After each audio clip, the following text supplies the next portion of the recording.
नमस्कार दोस्तों। आज हम लोग बात करेंगे ईसा उपनिषद के 5वें मंत्र के बारे में। तो चलिए शुरू करते हैं। ईसा उपनिषद के 5वें मंत्र में लिखा गया है, वो आत्मा तत्व चलता है और नहीं भी चलता है, वो दूर है और समीप भी है, वो सबके अंतर्गत है और वो सबके बाहर भी है। तो चलिए इसे समझते हैं। पहला सेंटेंस में लिखा है, वो आत्मा तत्व चलता है और नहीं भी चलता है। वो आत्मा तत्व नहीं चलता है, इसका अर्थ क्या हुआ? इसका अर्थ ये है, जो आत्मा हम सभी के अंदर है, जो चेतना सभी जीवों के अंदर है, वो हमेशा स्थिर रहता है, वो कभी मूव नहीं करता है। उसका नेचर मोशनलेस है। और साथ में ये भी लिखा है कि वो आत्मा तत्व चलता है। इसका क्या अर्थ हुआ? ये तो विरोधाभासी चीज हुआ। वो आत्मा तत्व चलता है, इसका अर्थ ये है कि इस ब्रह्मांड में जो भी जीव, जो भी जीवित चीज मूव करता रहता है, चलता रहता है, उसको आत्मा तत्व ही चलाता है। इसीलिए ऐसा लगता है कि आत्मा तत्व भी चलता है। दिखने में ऐसा लगता है कि आत्मा तत्व भी चलता है, क्योंकि जो जीवित चीज घूम रहा है इस दुनिया में, उसको चलाता भी आत्मा ही है। कॉन्शियसनेस ही उसके अंदर है।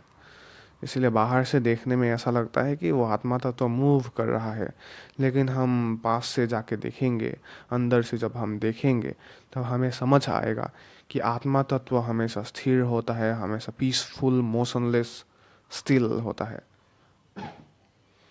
दूसरे सेंटेंस में कहा गया है, वो दूर है और समीप भी है। वो आत्मा तत्व दूर है, उनके लिए दूर है जो अज्ञानी हैं।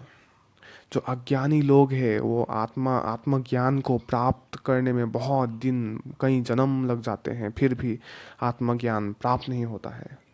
इसीलिए अज्ञानी लोगों के लिए आत्मा तत्व हमेशा दूर होता है, क्योंकि उसे प्राप्त करना बहुत ही कठिन होता है। लेकिन जो ज्ञानी लोग हैं, उनके लिए आत्मा तत्व हमेशा पास है, हमेशा समीप है। इन रियलिटी आत्मा तत्व तो हमारे अंदर है।